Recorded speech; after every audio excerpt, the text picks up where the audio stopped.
Masih bersama saya Ulfaulia, pemirsa kembali kami sampaikan 3 berita utama Kaltim hari ini. Rumah makan dan sebuah warung sembako di Samarinda ludes dilalap api. Dugaan sementara kebakaran akibat kompor meledak.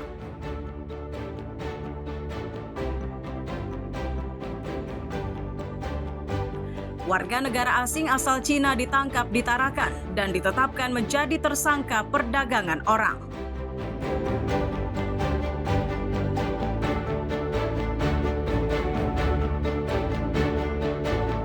Pesta Adat Erau 2025 di Tenggarong, Kutai Kartanegara berlangsung meriah dihadiri wisatawan mancanegara.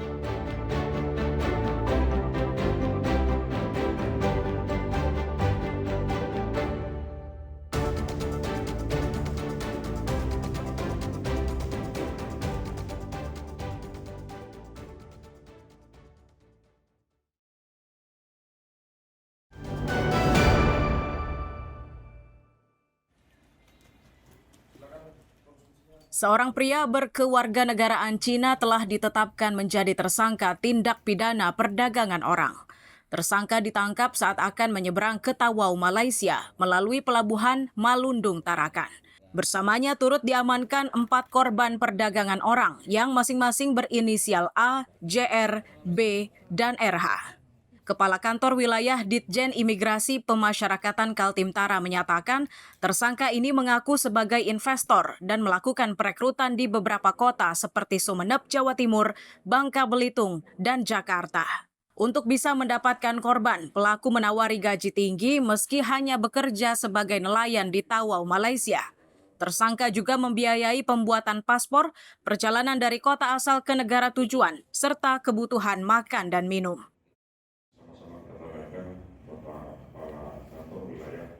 Beberapa orang warga negara Indonesia untuk bekerja di luar negeri, dan YBS juga menanggung seluruh biaya serta memfasilitasi segala kebutuhan orang tersebut, mulai dari penerbitan paspor hingga proses keberangkatannya.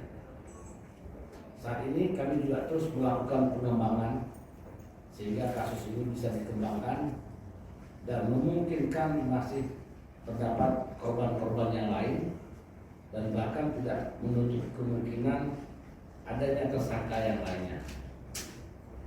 Kami selaku pimpinan di wilayah dan akan terus memantau proses penyelidikan ini berjalan sehingga seluruh prosedur hukum dapat berlangsung dengan baik dan benar.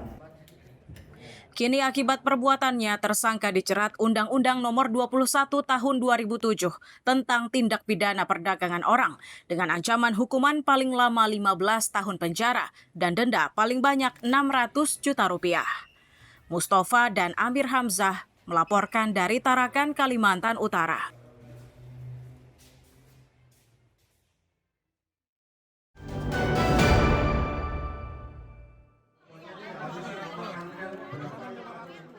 Seperti inilah suasana antrean membeli beras murah yang digelar di kantor Kelurahan Pelabuhan Samarinda Kota pada Sabtu siang. Warga yang didominasi kalangan ibu rumah tangga itu rela mengantre demi bisa membawa pulang 5 kg beras SPHP. Warga menyebut mereka datang setelah mendapat informasi dari Ketua RT. Mereka begitu tertarik karena harga jualnya Rp56.600 untuk ukuran 5 kg. Harga ini dinilai lebih murah dari harga pasar. Untuk bisa membeli dan membawa pulang beras yang diinginkan, para warga hanya cukup dengan memperlihatkan KTP atau kartu identitas diri lainnya. Antri apa di sini, Bu? Beras. Beras. Berapa dijual di sini, Bu? 56.500. 56.500. Kalau di luaran? 6 berapa? 66. 65 dan 66. Di atas harga ini ya berarti ya? Iya. Enggak, kalau di luar Iya, lebih harga murah ini. Murah lebih ini, Bu ya. Ya.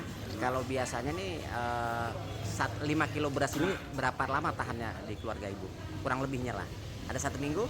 lebih lah. Lebih ya? Lagi beli apa nih, Bu? Beras Beras, Bu ya. Berapa harganya nih dijual, Bu? 56.500. 56.500. Kalau di pasaran berapa harganya masih, Bu? Belum pernah beli. Oh, ini buat pribadi atau apa, Bu? Pribadi. Pribadi ya. Oke. Ini tahu informasi ada penjualan dari Polsek Samarinda Kota dari siapa, Bu? Infonya dari siapa? Bu RT. Oh, Bu RT. Gimana, Bu? Dengan harga segini, Bu, cukup nggak atau gimana? Iya, lumayan. Murah, Bu ya? Pihak Polsekta Samarinda Kota menyatakan kegiatan pasar murah ini digelar dengan maksud untuk meringankan beban warga akibat mahalnya harga eceran. Pada kegiatan kali ini mereka menyiapkan 2 ton beras atau setara 400 kantung ukuran 5 kg. Pada warga masyarakat di Kelurahan Pelabuhan. Untuk hari ini kegiatan gerakan pangan murah ya, berupa beras yang harganya 56.500 ya. Jadi kita kegiatan di Kelurahan Pelabuhan ini kepada masyarakat untuk membantu ya.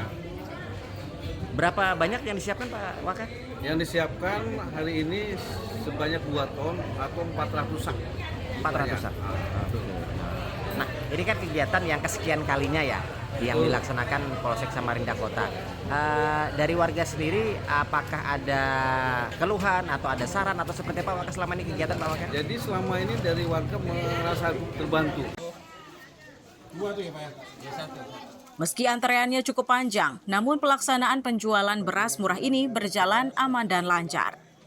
Iswanto dan Amir Hamzah melaporkan dari Samarinda.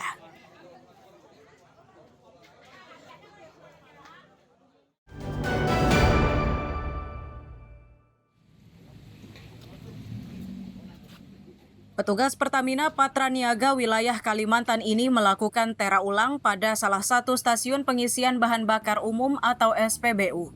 Lokasinya di Jalan SM Bayanudin, Sambaliung, Sabtu siang. Pelaksanaan tera ulang ini melibatkan anggota DPRD dan warga setempat. Pertamina menyebut tera ulang ini meliputi kesesuaian takaran dan kualitas bahan bakar. Petugas juga memeriksa kelayakan dispenser pengisian BBM untuk mengantisipasi tindakan yang merugikan konsumen. Yang paling minimal ya Pak, paling bagus itu ini udah. Yang pertama khususnya volume, bahwasanya kita menghitung menggunakan bejana khusus yang kita standarkan dengan teman-teman metodologi yang sesuai dengan standar dari negara ini, bahwa nanti kita perhitungannya itu adalah sesuai standar dan ada maksimum standar itu ya garis ya kita acuannya kita. Jadi nanti filmnya itu untuk menghitung volume yang ada di setiap dispenser ataupun nozzle. Dan yang kedua menghitung tentang suhu dan kekentalan atau density. Jadi nanti kita ada perhitungan khusus menggunakan ASTM 53 ya, secara teknis. Nah, kita bisa menjaga bahwa tidak ada kandungan ataupun kontaminasi produk yang di luar komposisi minyak itu sendiri. Bagi warga, tera ulang merupakan langkah tepat untuk mengurangi rasa cemas dan khawatir bahwa BBM yang dibeli tidak sesuai ukuran. Bahkan mereka pun berharap jumlah SPBU bisa ditambah agar warga bisa lebih mudah mendapatkan BBM. Salah satu baik itu untuk Pertamina itu. Cuma pengantrinya ini Pak yang selalu mengerikan kan, karena dia bulak-balik. Tapi kalau untuk langkah untuk tera ulang ini sudah cukup baik. Kalau yang kita lakukan bersama, kita melihat bagaimana prosesnya. Ini alhamdulillah dengan SPBU juga saya lihat SPBU baru, dan saya pribadi sangat mendukung ada SPBU dan kalau perlu pertasop juga ditambah untuk mengurai jumlah antrian lah menurut saya. Dan sistem barcode yang diterapkan oleh Pertamina juga bagus supaya tidak terjadi pengetap yang betul-betul bisa dibilang nanti hari ini ke SPBU A, besok siang ke SPBU sampai malam ke SPBU C. Dari upaya yang dilakukan, petugas Pertamina tidak menemukan indikasi kecurangan, baik dari segi kualitas bahan bakar maupun takarannya. Miko Gusti dan Amir Hamzah melaporkan dari Kabupaten Berau.